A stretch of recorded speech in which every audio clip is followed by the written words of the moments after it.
चल ठीक है शीला, तू ना एक काम कर, तू यहाँ ऑफिस के अंदर बैठी रह, मैं 1 घंटे के अंदर आती हूँ। और तू अगर यहाँ से भाग गई झूठ बोलकर तो तुझे छोड़ूंगी नहीं। तेरे गांव वाले घर का पता है मुझे। तू यहीं बैठी रह, मैं आती हूँ अभी। मेम साहब मैं यहीं हूँ, आप जाइए।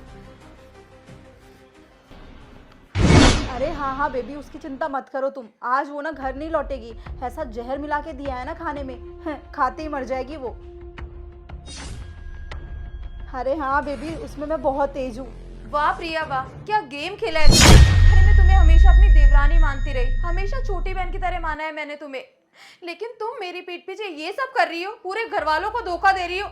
हमने कभी सोचा भी नहीं था कि तुम इस तरीके की हरकतें करोगी।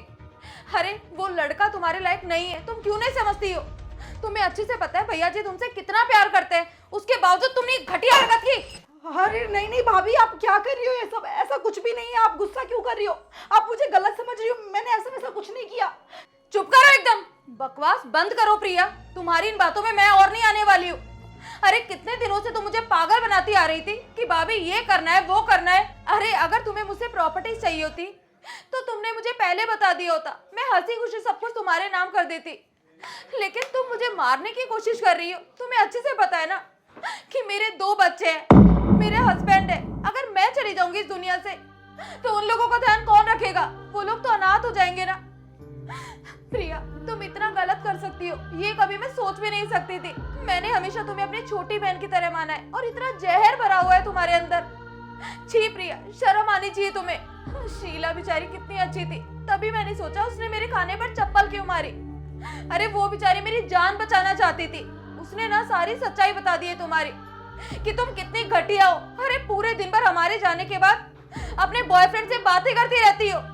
शर्म आनी चाहिए प्रिया तुम्हें मैं कभी माफ नहीं करूंगी। और तुम्हारी हरकतों के बारे में ना मम्मी जी को, पापा जी को और भैया जी को, सभी को बताऊंगी।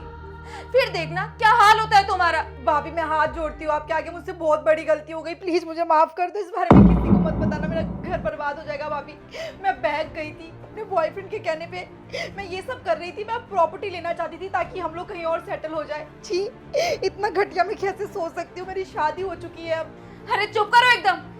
सॉरी वॉरी बोलने की कोई जरूरत नहीं है, क्योंकि तुमने गलती नहीं गुनाह की है जो माफी के लायक बिल्कुल भी नहीं है। अरे तुमने मुझे मारने की कोशिश करी है, हमारी जान लेने की कोशिश करी है, मैं तुम्हें कभी माफ नहीं करूंगी। और तुम ना एक बात सुनो मेरी, आज की तारीख में गाँव चले जाओ।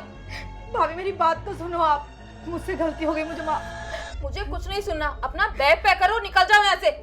भाभी भगवान ने क्या किया मैंने?